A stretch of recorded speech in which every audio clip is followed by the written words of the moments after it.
10 വർഷം മുൻപുണ്ടായ വെടിക്കെട്ട് ദുരന്തത്തിന് ഞെട്ടൽ വിട്ടൊഴിയാതെ കൊല്ലം പുറ്റിങ്ങൽ നിവാസികൾ 110 പേരുടെ ജീവനെടുത്ത ദുരന്തത്തിൽ പരിക്ക് പറ്റിയ പലരും ഇന്നും ക്ഷേത്ര പരിസരത്ത് തന്നെയുണ്ട്. സ്ഫോടന കേസിന്റെ വിചാരണ നടപടികൾ കോടതിയിൽ പുരോഗമിക്കവെയാണ് മറ്റൊരു ദുരന്തത്തിന് കൂടി സംസ്ഥാനം സാക്ഷ്യം വഹിക്കേണ്ടി വന്നത്.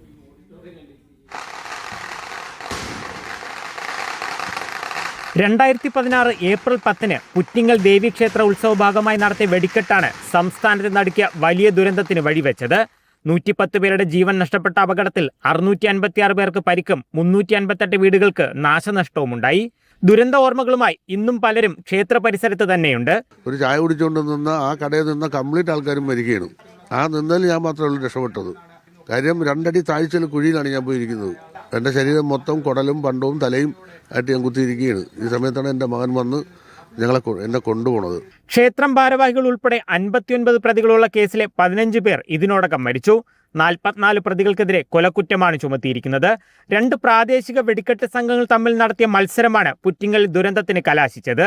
ഭയങ്കരമായ ഒരു സൗണ്ട് എന്തെന്നറിയാൻ വയ്യ. അങ്ങനെ നിൽക്കുമ്പോൾ തീ ഇങ്ങനെ ബഹളവും വണ്ടി അങ്ങ് ആകെ ബഹളം നടക്കുന്നു. എണീറ്റപ്പോൾ നമ്മൾ ആ ഇടവഴി ഈ ഒരു റോഡാണ്, ഇങ്ങോട്ട് വണ്ടി പോവില്ല. അവിടെ നിന്ന് ഇങ്ങനെ ആംബുലൻസൊക്കെ വരുന്നു. ഇങ്ങനെ വന്ന തീയിൽ അവിടെ വന്ന് ഫയർഫോഴ്സ് അവിടെ എത്തി. അപ്പോഴേ അത് അണച്ചില്ലായിരുന്നെങ്കിൽ ഞങ്ങൾ ആരും കാണത്തില്ലായിരുന്നു. വെടിക്കെട്ട് ദുരന്ത കേസിന്റെ വിചാരണ കൊല്ലത്തെ പ്രത്യേക കോടതിയിൽ പുരോഗമിക്കുന്നു. ജില്ലാ ഭരണകൂടത്തിന്റെ അനുമതിയില്ലാതെ നിയമവിരുദ്ധമായി വെടിക്കെട്ട് മത്സരം നടത്തിയെന്ന മറ്റൊരു കേസും നടക്കുന്നുണ്ട്. പുറ്റിങ്ങൽ ദുരന്തമുണ്ടായി 1 പതിറ്റാണ്ട് പിന്നിടുമ്പോഴും ബാക്കിയാകുന്നത് ദുരന്തബാധിതരുടെ വേദനയും വിഷമങ്ങളും കുറെ കോടതി വ്യവഹാരങ്ങളും മാത്രം.